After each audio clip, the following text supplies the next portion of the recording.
लाल किले के पास हुआ धमाका, जिसके बाद दिल्ली दहल गई। अब एक बार फिर सवालों के घेरे में है कि 11 लोगों की जान लेने वाले इस ब्लास्ट को लेकर संयुक्त राष्ट्र सुरक्षित परिषद यानी यूएनएससी की नई रिपोर्ट्स में बड़ा दावा किया गया है। रिपोर्ट्स में कहा गया है कि इस हमले के पीछे अलकायदा से जुड़े संगठन AQIS हो सकता है। लेकिन कहानी यहीं खत्म नहीं होती है, क्योंकि यूएनएससी की पिछली रिपोर्ट्स में इस हमले के पीछे जैश ए मोहम्मद का नाम सामने आया था। वहीं NIA की जांच में आरोपियों के AQIS कनेक्शन का दावा भी किया गया। तो आखिर लाल किले के इस धमाके की साजिश के पीछे कौन था?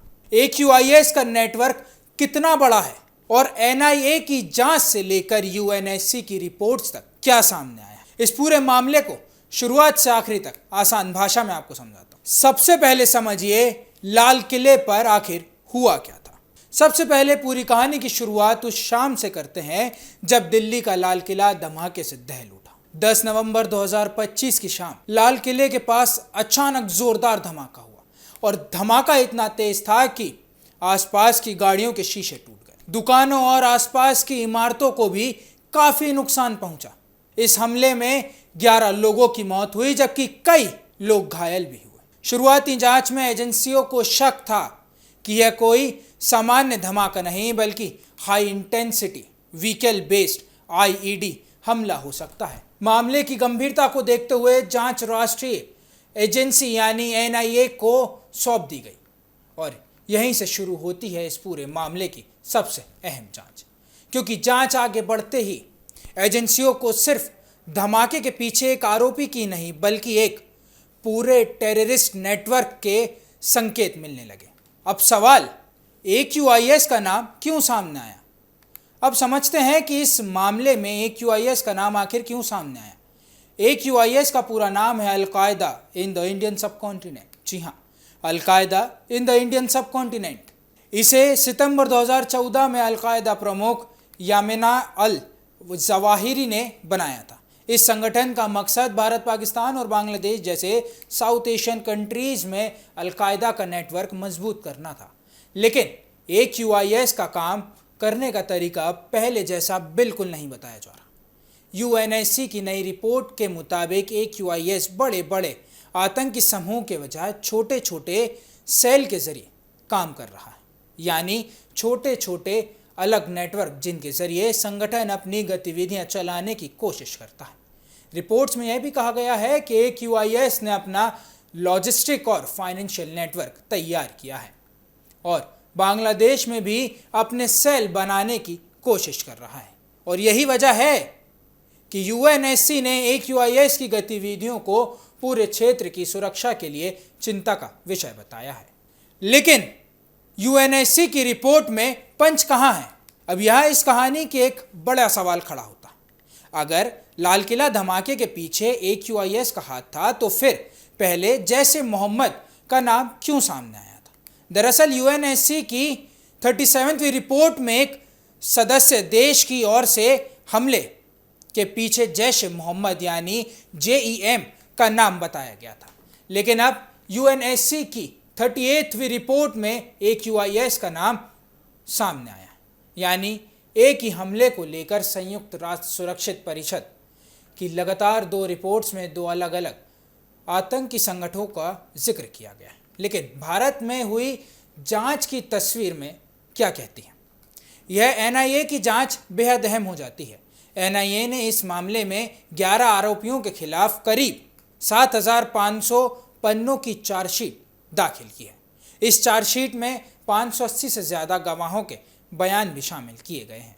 NIA का दावा है कि आरोपी अंसार गजावत उल हिंद, जी हाँ, अंसार गजावत उल हिंद और AQIS से जुड़े हुए थे। यानी यूएनएससी की नई रिपोर्ट्स में जिस AQIS का जिक्र, उसका कनेक्शन NIA की जांच में भी सामने आया था। NIA की जांच में क्या क्या पता चला?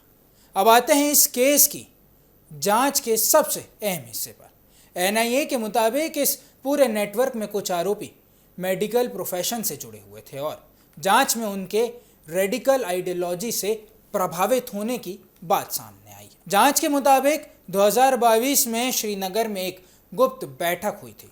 इसके बाद अगुआ इंटरमिन नाम के संगठन को फिर सक्रिय करने और कथित तौर पर ऑपरेशन हेवनली हिंद शुरू करने की बात सामने आई। एनआईए का दावा है कि इसके बाद नए लोगों की भर्ती और हमले की तैयारी का नेटवर्क तैयार किया गया। जांच में यह भी दावा किया गया कि धमाके में इस्तेमाल टीएटीपी विस्फोटक आरोपियों ने खुद तैयार किया था। इसके अलावा एजेंसियों ने आरोपियों के हथियार जुटाने, ड्रोन और दूसरे आईईडी से जुड़े प्रयोग करने की बात भी कही थी। यानी एनआईए के मुताबिक मामला सिर्फ एक धमाके की साजिश तक सीमित नहीं था, बल्कि इसके अलावा एक संगठित नेटवर्क तैयार करने की कोशिश थी। यूएनएससी की रिपोर्ट में AQIS को लेकर और क्या चेतावनी है? अब आखिरी और सबसे अहम सवाल, यूएनएससी की रिपोर्ट्स आखिर AQIS को लेकर इतना चिंता क्यों जता रही है? रिपोर्ट्स के मुताबिक AQIS ने छोटे छोटे सेल के जरिए काम करने के साथ साथ अपना लॉजिस्टिक और फाइनेंशियल नेटवर्क तैयार किया है। रिपोर्ट्स में बांग्लादेश में इसके नेटवर्क को लेकर भी चिंता जताई गई है।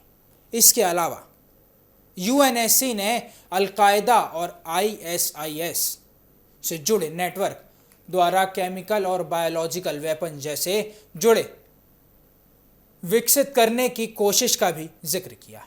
लेकिन हालांकि रिपोर्ट्स के मुताबिक ऐसे हथियार तैयार करना बेहद मुश्किल है और आतंकी संगठन अब तक इसमें पूरी तरह सफल नहीं हो पाए हैं।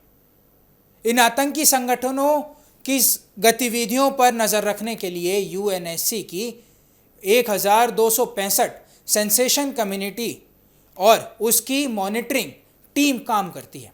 और अब लाल किला ब्लास्ट केस में आगे की नज़र अदालत की कार्रवाई पर है। एनआईए की चार्जशीट पर राउस एवेन्यू कोर्ट में 27 अगस्त को सुनवाई होनी है।